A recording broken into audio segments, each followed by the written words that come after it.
bahwa untuk mengatur kelas kita agar berjalan dengan baik, agar fair, kita akan membuat peraturan kelas. Peraturan kelas ini kita sebut dia sebagai keyakinan kelas. Nanti keyakinan kelas akan digunakan untuk pedoman yang akan kita yakini bersama sebagai tolak ukur kita dalam bersikap sehari-hari dalam pembelajaran kita.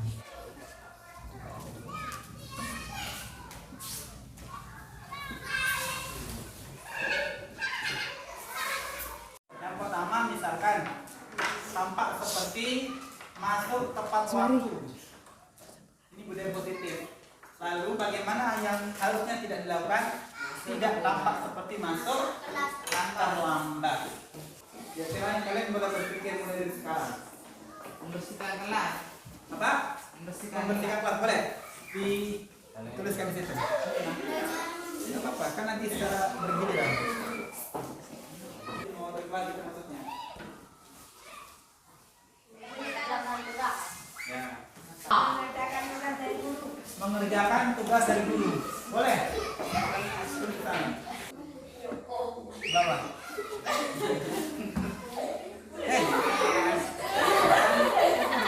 Begini, ikuti straight. Nah, gitu loh. Tampak seperti mengerjakan tugas dari guru. Lalu katanya mengerjakan tugas apa? Tidak mengerjakan tugas dari guru. Boleh, bagus lah. Bilang sopan, santun, praktikal itu juga jadi keyakinan kelas kita. Apa terjelas? Berkata santun, tulis.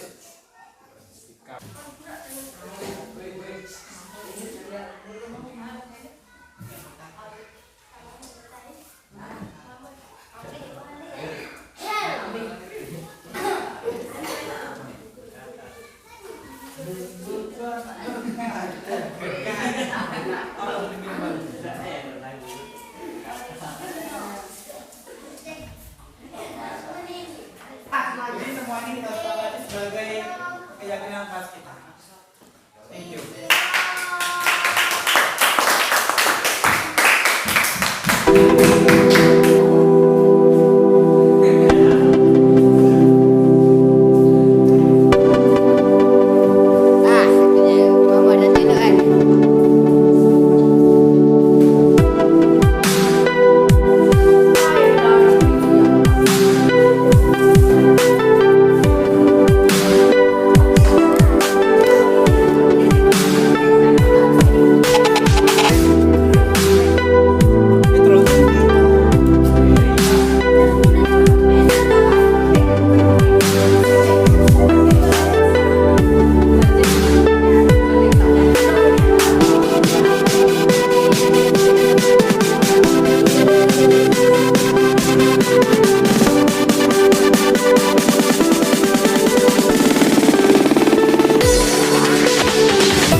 Kegiatan sosialisasi budaya positif sebagai aksi nyata calon guru penggerak modul 1.4. Baiklah, untuk mempersingkat waktu, izinkan saya untuk membacakan rangkaian acara di pagi hari ini. Yang pertama, pembukaan. Yang kedua, doa. Yang ketiga, sambutan kepala sekolah. Yang keempat, penyampaian aksi nyata modul 1.4 budaya positif calon guru penggerak oleh Bapak Ramadan. Yang ketiga, sesi tanya jawab. Yang kelima, sesi tanya jawab. Yang keenam, penguatan materi yang akan disampaikan oleh pengajar praktek, yakni Pak Samsul Hadi. Dan yang terakhir, penutup. Langsung saja kita masuk ke acara pertama.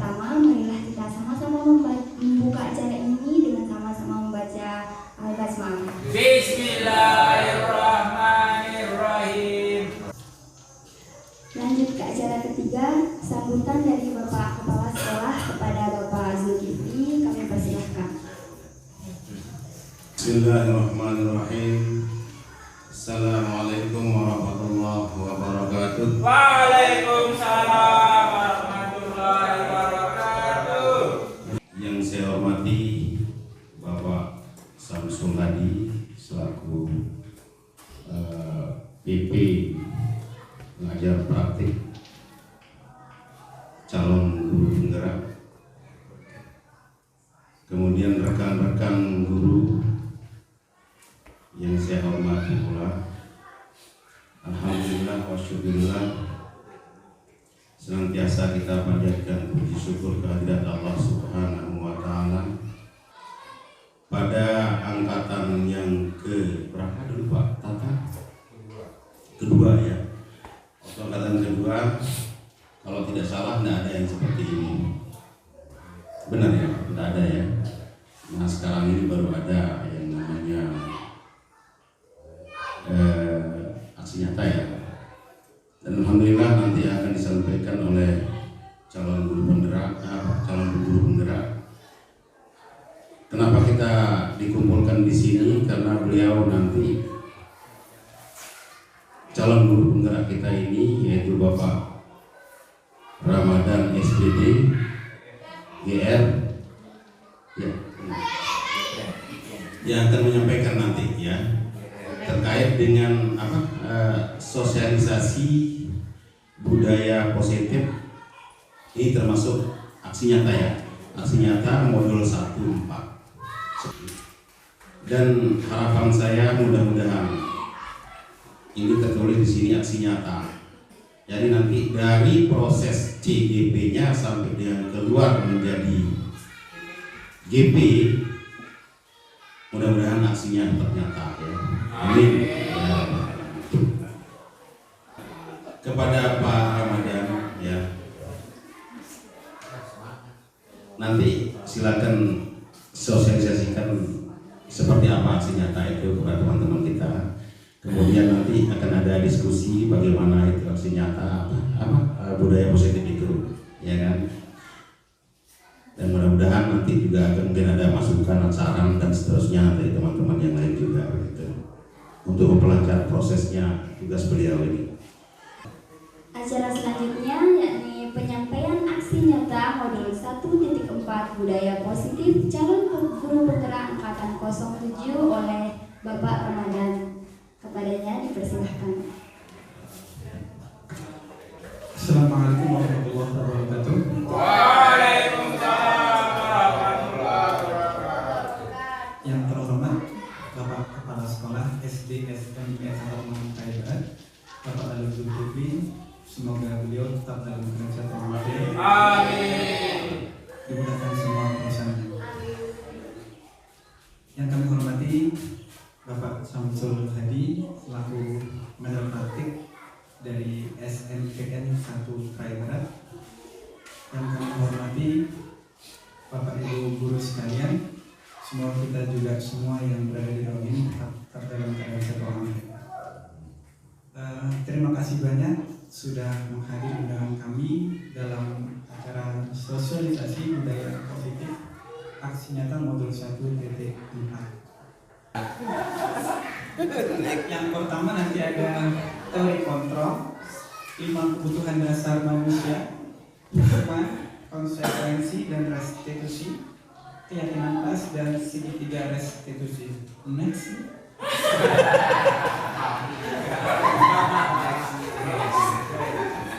Nah, untuk memulai diskusi ini, kami ada SDQ.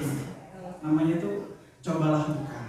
Ini nanti ada kaitannya dengan materi kita tentang teori kontrol. Aturannya jelas. Yang pertama berpasangan. Yuk teman-teman cari pasangannya. Ayo boleh pasangan.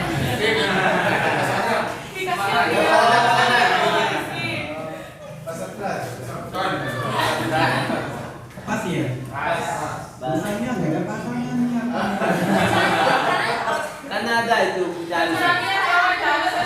Oh gitu. Baik. Sekarang salah seorang, misal Ada sebagai A, sebagai B ya. Tentukan saya sebagai B. S. Salah seorang mengepalkan tangannya. Anggap A memegang benda rahasia yang sangat berharga. Yang A. Nah, kemudian si B menyuruh A untuk membuka kepalan tangannya.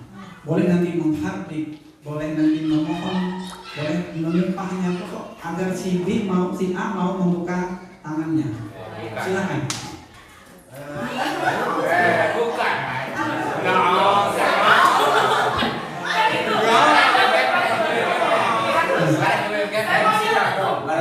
Saya mau nyari bukain.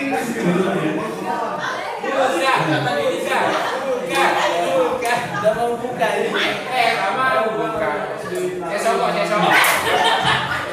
Ada yang membuka? Ada yang membuka? Ada yang Oh, ini membuka langsung. Ini belum ya. Ini kamu. Baik, membuka. Saya buka. Oh, itu sudah buka. Pilihannya ada dua ya. Ada yang tetap menutup, ada yang membuka. Ya. Nah, pertanyaan saya, siapa yang mengontrol untuk membuka atau menutup? Diri Anda sendiri atau temannya? Teman saya, karena dia hobi saya penyayang. Ayo siapa yang kontrol? Jadi saya. Diri sendiri. Sesuatu yang ada di tangan saya ini bukan ada rahasia mungkin yang membuat saya nggak mau membuka tangan saya. Betul. Itu pilihan. Anda memiliki pilihan untuk membuka atau menutup.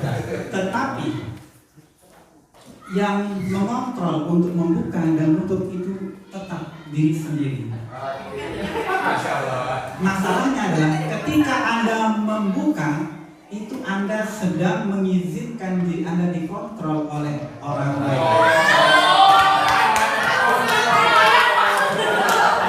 Ya. Nah, ini dalam kaitannya dengan teori kontrol dari Dr. William Glasser, begitu bacanya ya, adalah sebuah ilusi. Ketika guru mengontrol murid, itu hanya ilusi saja. Yang ada adalah kita tidak dapat memaksa murid untuk melakukan sesuatu jika murid tersebut memilih untuk tidak melakukannya. Walaupun tampaknya guru sedang mengontrol perilaku murid, hal demikian terjadi karena murid sedang mengizinkan dirinya untuk dikontrol. Saat itu bentuk kontrol guru menjadi kebutuhan dasar. Kali lagi, saat itu bentuk kontrol guru menjadi kebutuhan dasar yang dipilih murid tersebut. Nah, nanti ini ada kaitan dengan kebutuhan dasar. Ya. Nah, ini adalah kebutuhan dasar manusia semua kita. Pertama, bertahan hidup, kasih sayang dan rasa diterima, kebebasan untuk melakukan sesuatu, kesenangan, have fun, penguasaan, baik penguasaan diri maupun orang lain. Nah, kasus yang tadi, barangkali murid itu sedang memenuhi yang ini agar dia mendapat rasa kasih sayang dari guru atau diterima oleh gurunya. Itu yang membuat dia mau dikontrol. Sekarang kami perkenalkan ada teori kontrol. Yuk kita lihat perbandingannya. Mohon maaf, saya pakai tangan kiri ya. Stimulus respon, realitas atau kebutuhan kita sama, itu katanya. Nyatanya teman-teman, realitas atau kebutuhan kita berbeda. Kebutuhan siswa kita itu berbeda antara satu sama lain. Tapi apa yang terjadi? Kita menyikapinya sama. Kesalahan itu. Yang kedua, semua orang melihat hal yang sama menurut stimulus respon. Nyatanya, setiap orang memiliki gambaran yang berbeda. Ada satu benda, semua anak itu akan memiliki sisi yang berbeda. Melihat benda itu gak mungkin satu memiliki sudut pandang yang sama. Pasti ada hal yang berbeda. Nah, tujuan dari modul ini atau dari pertemuan ini adalah agar terbentuk kontrol diri pada siswa. Nah, kontrol diri inilah yang disebut dengan disiplin. Sebetulnya disiplin adalah kontrol diri, bukan tata tertib seperti yang kita pahami selama ini. Dalam hal itu juga berkaitan juga dengan kontrol diri, itu berkaitan dengan motivasi orang melakukan sesuatu. Ada 3 motivasi perilaku manusia. Yang pertama, untuk menghindari ketidaknyamanan atau hukuman. Kalau saya melakukan ini atau kalau saya tidak melakukan ini, teman saya akan menerima saya enggak ya? Atau guru saya akan menghukum saya enggak? Itu motivasinya. Itu motivasinya sangat dangkal sekali. Kemudian yang kedua, untuk mendapatkan imbalan atau penghargaan dari orang lain. Kalau saya melakukan ini, nanti saya dapat apa ya? Nah, ini bisa berhasil, tapi jangkanya pendek, tidak begitu panjang. Nah, yang akan kita usahakan dalam budaya positif ini adalah yang ketiga, yaitu kita akan mengupayakan anak-anak kita untuk menjadi orang yang mereka inginkan dan menghargai diri sendiri dengan nilai-nilai yang mereka percaya. Yakni, restitusi adalah proses menciptakan kondisi bagi murid untuk memperbaiki kesalahan mereka. Ingat, untuk memperbaiki kesalahan mereka, bukan untuk menerima akibat dari kesalahan. Berbeda ya. Tadi kalau hukuman kan ada hukumannya, konsekuensi ada akibatnya. Kalau sekarang bukan berfokus pada anak-anak itu setelah dia melakukan kesalahan akan dapat apa ya, bukan. Berfokusnya pada memperbaiki kesalahan mereka sehingga mereka bisa kembali pada kelompok mereka dan karakter yang lebih kuat. Itu yang kita inginkan, itu yang kita bangun dalam budaya positif ini. Ada peluang luar biasa bagi murid untuk bertumbuh ketika mereka melakukan kesalahan. Bukankah pada hakikatnya begitulah cara belajar? Bukankah kita belajar dari kesalahan? Next. Ada beberapa ciri restitusi yang baik. Yang pertama, restitusi bukan menebus kesalahan, tetapi untuk belajar dari kesalahan. Yang kedua, restitusi itu memperbaiki hubungan antara pelaku maupun korban, atau antara guru maupun siswa. Kemudian, restitusi adalah tawaran, bukan paksaan. Nah, lalu bagaimana memulai restitusi? Yuk, ada. Nah, pertama harus membangun keyakinan kelas. Keyakinan kelas adalah nilai-nilai kebaikan, kebajikan yang disepakati bersama, yang menjadi payung besar atau fondasi dari sikap dan perilaku kita. Nilai-nilai kebaikan, menghormati, meneladani, bersikap santun, kolaborasi, kemudian tanggung jawab, itu adalah nilai-nilai kebajikan yang disepakati oleh semua orang terlepas dari apapun suku bangsanya. Itu yang akan kita tumbuhkan. Jadi yang pertama, sebelum kita melakukan restitusi adalah kita harus menumbuhkan, membangun keyakinan atau nilai-nilai baik dalam diri anak. Itu yang pertama. Next. Nah, mengapa keyakinan kelas? Bukan peraturan kelas saja. Ini ada analogi. Mengapa kita memiliki peraturan tentang penggunaan helm? Jawabannya tentu untuk keselamatan. Lalu, mengapa kita memiliki peraturan tentang penggunaan masker dan mencuci tangan pada setiap saat atau saat terutama pas corona itu? Itu untuk kesehatan, bukan? Nah, nilai-nilai keselamatan, atau kesehatan inilah yang kita sebut sebagai keyakinan. Misalkan yang pertama, bersikap positif itu tampak seperti masuk kelas tepat waktu, tidak tampak masuk kelas terlambat. Nah, ini kita upayakan ini, hasil kita upayakan. Ini nggak mudah. Kita harus secara bersama konsensus kita sekolah ini. Nah, tentu ini nanti berkaitan dengan visi misi sekolah terlebih dahulu sebelum ke sini. Nah, sekarang bagaimana kita memecahkan masalah dengan segitiga restitusi? Itu yang paling penting. Ini contohnya. Yang pertama, menstabilkan identitas. Yaitu setiap orang pasti pernah melakukan kesalahan. Jadi kita jangan menghardik siswa kita. Misalkan ya, dia terlambat. Hei, kau terlambat. Gak boleh seperti itu. Banyak sekali saya ngomong itu. Masya Allah. Semoga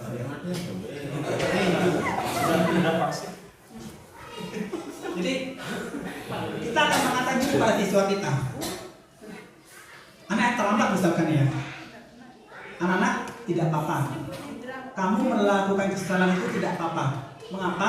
Karena memang setiap orang pasti pernah melakukan kesalahan. Nah, ketika anak begitu kan, dia akan percaya diri dong, dia akan terbuka dong pada gurunya, bukan lagi takut.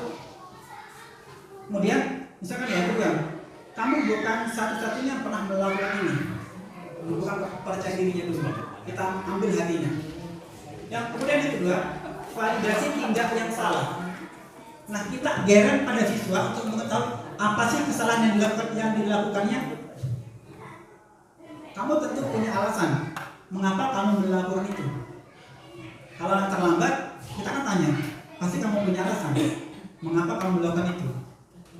Kan nanti bervariasi ya jawabannya ya. Bisa nanti mungkin terlambat bangun atau disuruh ambil air atau lalu lalu depan sapi gitu. Itu variasi sekali. Iya. Nah, kemudian yang kedua selanjutnya, adakah cara yang lebih efektif untuk mendapatkan apa yang kamu butuhkan? Misal, lalu aku baru pas sekarang impan sapi. Kita tanya, adakah hal yang lebih efektif untuk yang bisa kamu lakukan agar kamu tidak terlambat, tapi kamu juga bisa impan sapi? Nanti kan dia akan mikir, aduh tak tulis bapak guru, ibu guru, bukan bisa seperti itu ya. Maksudnya itu dia yang akan berpikir dari kesalahan yang dilakukannya. Selanjutnya, baru kita menanyakan keyakinan kelas apa yang telah kita sepakati. Kembali pada tadi yang di kelas, masuk kelas tepat waktu, itu yang dilanggar. Berikutnya, kamu ingin menjadi orang yang seperti apa sih? Apakah kamu mau tetap menjadi orang yang seperti itu? Saya yakin jawabannya enggak, Pak Guru. Pasti dia mau berubah. Jadi mereka yang akan memikirkan sendiri solusi yang dari masalahnya. Ada contoh nyata yang telah kami buat bersama kelas 1-7. Ini izin ya. Ini kemarin kami menangani garis bumi dengan segitiga restitusi.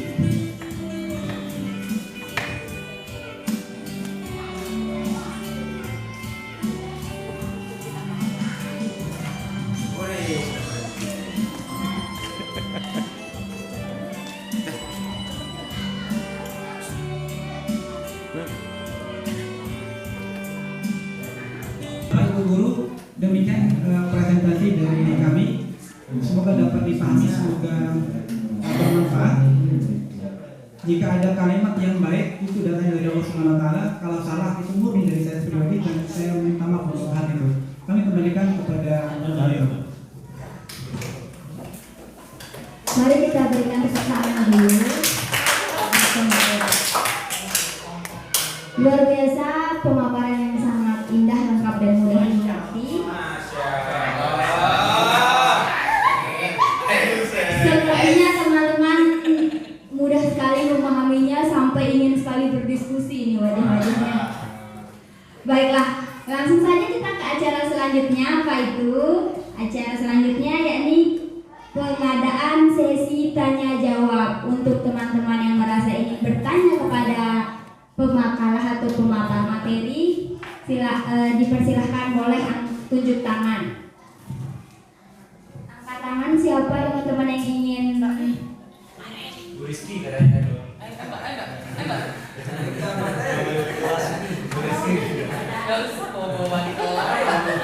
Pak Ahil ini wajahnya penuh dengan teka-teki pengen bertanya.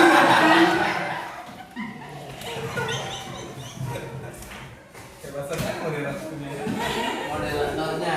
Mungkin saya bertanya pada diri saya. Assalamualaikum warahmatullahi wabarakatuh. Waalaikumsalam. Terima kasih banyak untuk kesempatannya, dan ini adalah yang memang selama ini saya cari sebenarnya.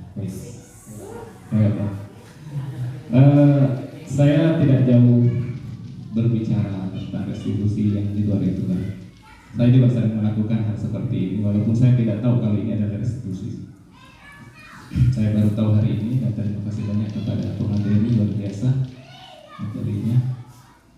Ada dua hal yang ingin saya tanyakan Pak Rahmat. Yang pertama, ketika kita bertanya mengenai kesalahan anak itu sendiri, saya sering mendapat jawaban mutlak dari anak-anak itu sendiri. Apa kamu tahu, misalnya saya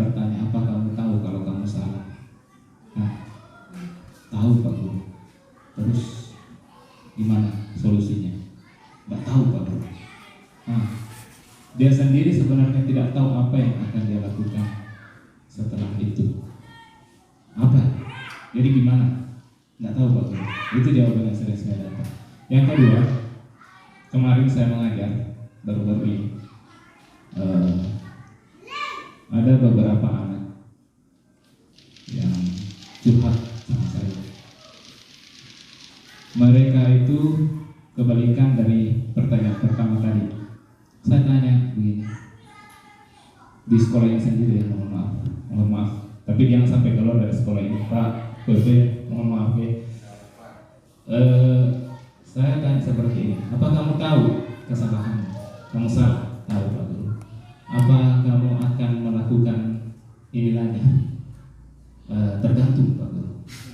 Tergantung gimana maksudnya? Begini, Pak Guru, saya menangkap dari pernyataan anak-anak ini seperti ini.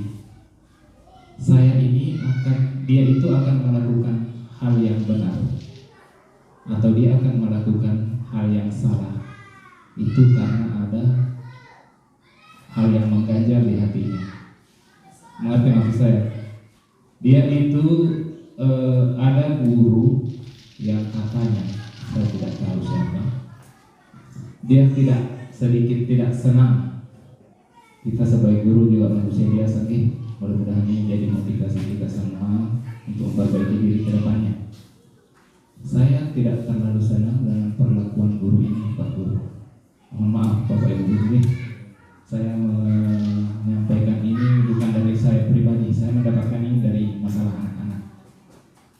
Saya itu sebenarnya tahu Pak Guru, salah saya di mana. Terus kalau kamu salah mau seperti itu dia bilang tadi, tergantung.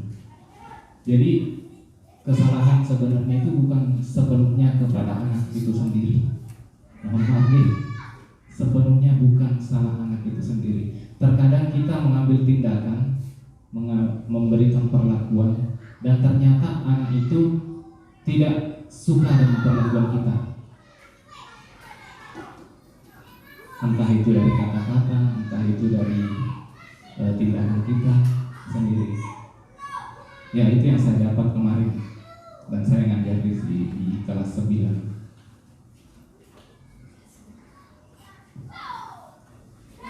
Nah, saya kira itu saja. Saya nggak bisa kata-kata Pak Rahman. Gimana caranya saya mengungkapkan? Mudah-mudahan teman-teman bisa mengerti. Saya kurang bisa berbahasa yang bagaimana. Saya dapat pertanyaan. Oke. Terima kasih banyak. Assalamualaikum. Saya langsung jawab ya. Silakan. Berarti makanya ada kebutuhan dasar yang tidak terpenuhi pada anak itu. Pada guru yang bersangkutan, dia nggak mendapatkan kebebasannya, dia tidak mendapatkan kesenangannya, dia tidak dapat rasa kasih sayang merasa diterimanya, bahkan dia tidak bisa menguasai dirinya sendiri. Nah, sehingga tuh ada 4 kebutuhan dasar yang tidak terpenuhi. Ya, wajar dia akan protes, wajar dia akan melakukan kesalahan. Kenapa? Ya, kebutuhan dasar tidak terpenuhi. Semua kita juga, saya kan begitu. Ketika kebutuhan dasar kita tidak terpenuhi, pasti kita berontak. Nah, yuk kita berpikir bersama, melihat kebutuhan dasar apa yang belum kita berikan kepada anak itu. Insya Allah kalau kita sudah memenuhi kebutuhan dasar mereka, mau. Itu jawabannya barangkali Mas Syahid dari pertanyaan. Terima kasih. Tangan. Mungkin moderator boleh bertanya.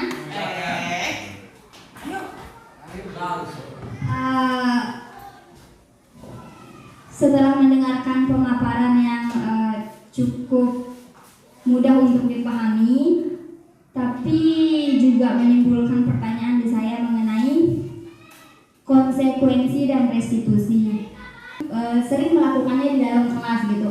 Ketika mereka masuk kelas, kita buat nilai-nilai kebajikan tadi, kemudian mereka tahu mana yang salah, mana yang benar, mereka tahu apa yang harus mereka lakukan ketika melakukan kesalahan dan lain-lain. Hanya saja yang jadi masalah di sini adalah ketika mereka mengetahui yang mereka lakukan salah dan mereka sudah menentukan hukuman apa yang harus mereka kerjakan gitu, itu tuh kan restitusi ini kayak tidak boleh menekan anak gitu, memberikan kebebasan dan kemerdekaan. kebebasan itu sendiri mereka jadi kayak senang mengulang kesalahan yang sama. Ada kebutuhan dasar di sana kayak mencari perhatian, rasa senang dan lain-lain. Hidupnya kayak senang melakukan kesalahan yang sama. Pak Rama itu bagaimana nggak jalan gitu konsep restitusi ini di murid yang pernah saya ajarkan gitu. Tahu mereka itu sesuatu yang salah, tahu juga mereka hukuman yang tepat buat mereka, bukan hukuman, kesepakatan konsekuensinya, cuman yaitu diulang lagi karena merasa guru saya nggak marah nih sama saya gitu. Gimana itu Pak? Ada pertanyaan? Soal nanti dia akan memulai kesalahan yang sama. Yang pertama, dalam ini segitiga restitusi, kita juga harus mengecek dulu pada tindakan yang Ibu Aini pernah lakukan. Apakah ketiga-tiganya itu sudah dilakukan? Jangan sampai nanti Bu Aini itu langsung pada poinnya, langsung pada ujung tombaknya.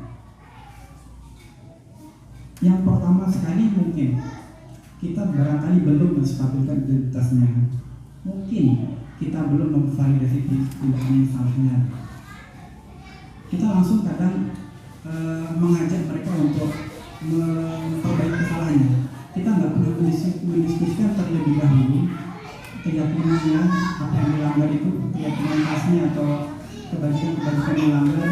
Dan kita belum menguatkan diri anak itu barangkali. Untuk case yang itu iya, tapi ada beberapa case yang nggak bisa masuk. Misalkan kayak berpakaian rapi, kayak gitu kan guru-gurunya sudah memberikan contoh berpakaian rapi. Terus setiap hari juga sudah kita ingatkan. Nah, ketika saya agak tegas, misalkan mereka ini nurut gitu. Tapi ketika saya agak lembut seperti konsep restitusi, di depan telinga saya sendiri dia anak-anak tuh ngomong kayak wah ini kan baik enggak nih gitu. Karena memang motivasi mereka tuh berbeda. Motivasi mereka adalah takut pada guru. Ketika mereka sama ini, mereka berpikir rapi. Kenapa? Ini lah yang menurut guru lain enggak. Kan gitu masalahnya kita. Jadi motivasi mereka tuh bukan motivasi dari sini, tapi motivasi karena Bu Aini menyuruh mereka. Motivasinya adalah karena Bu Aini menghukum mereka, menegur mereka, itu motivasinya. Jadi bukan motivasi dari sini, itu yang belum kita bangun di sini.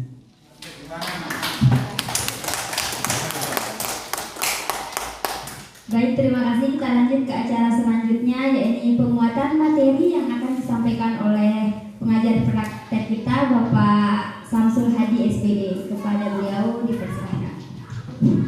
Terima kasih. Assalamualaikum warahmatullahi wabarakatuh. Penerapan budaya positif ini tidak seperti kita secara langsung tidak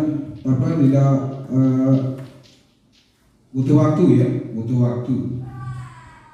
Karena yang ada sekarang, ya ini yang ada sekarang begitulah adanya juga.